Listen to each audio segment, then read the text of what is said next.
Hi there.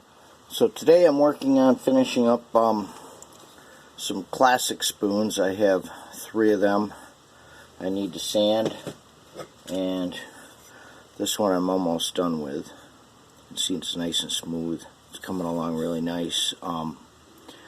So this is what I do. I sit, right now I don't have my workshop built yet, so I'm sitting in the garage on a folding chair and sandpaper.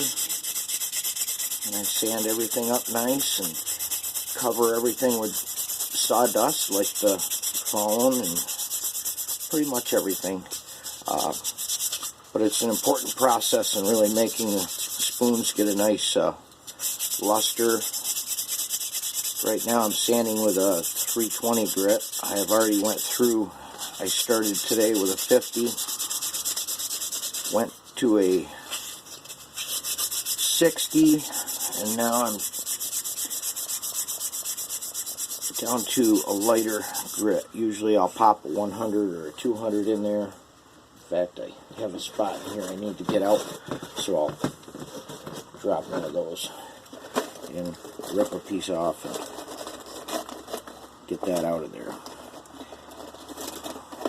In fact, there it is. I did actually, I don't know what I'm thinking. I went from a 50 to a 60 to a 100 because I did the whole thing. I missed a grit there. So anyhow, I do a 100 also usually and get the bulk of the bigger scratches out that I had put in with the heavier grits. And then I can drop down to that 320. And it all depends on what wood I'm sanding too. Some of them require a 200 or a 220 in the middle. Then I use a 320 and then go from there to a 600 and go from there to a 15. And that really does make a nice smooth piece of work. So I think that's good for that. Hit this with the 320 again. Sanding takes a long time because I like trying to get everything as smooth as I can, and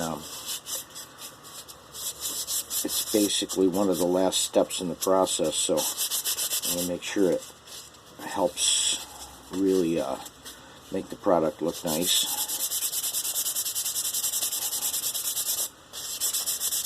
And it really does make them slick, very, very slick.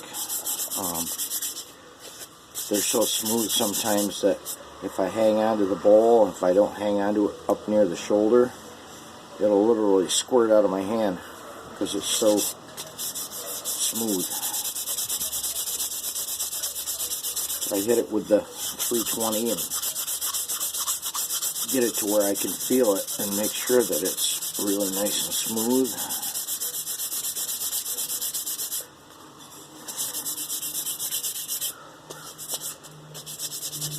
This piece is actually a piece of cherry. It's not bright red cherry, but it's a part of the outer wood, which is the whiter color. It's got a little bit of red in it. It's got some stripes here and there, but you can't tell what it looks like while sanding it. Usually, once it's coated in safflower oil, all the beautiful grain stands out and the colors, and that really makes a big difference. Makes everything look different. So I'm done with the 320. Now I'm going to jump up to the 600. And I use my sandpaper until it's pretty well shot. It gets smoother over time, but it actually still works as long as there's sandpaper on it. Eventually I replace it, but I work it until there's nothing left of the sandpaper, and definitely makes it really smooth. Now the spoons, I like to make sure that I don't have any scratches in the bowl, because that's one of the most important parts to keep scratch free. You don't want food particles getting stuck in the bowl. So I try to be very careful and make sure that that area is really shined up and no dig marks in it, if I can help it. Shine up this handle a little bit.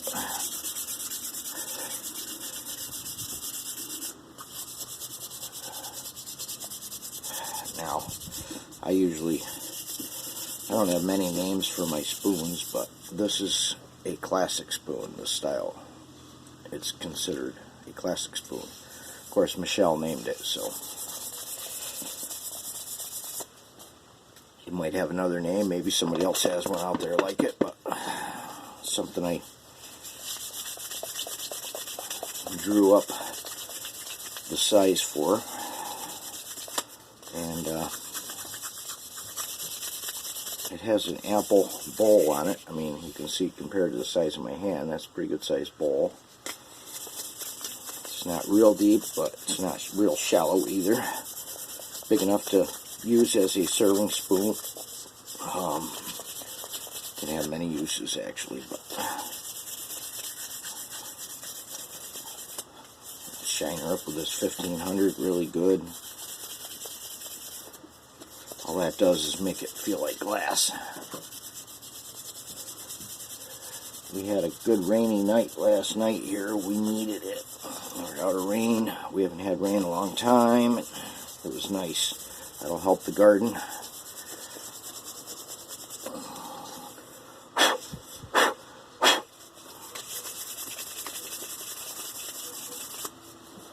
Okay, so this one is done and it's ready to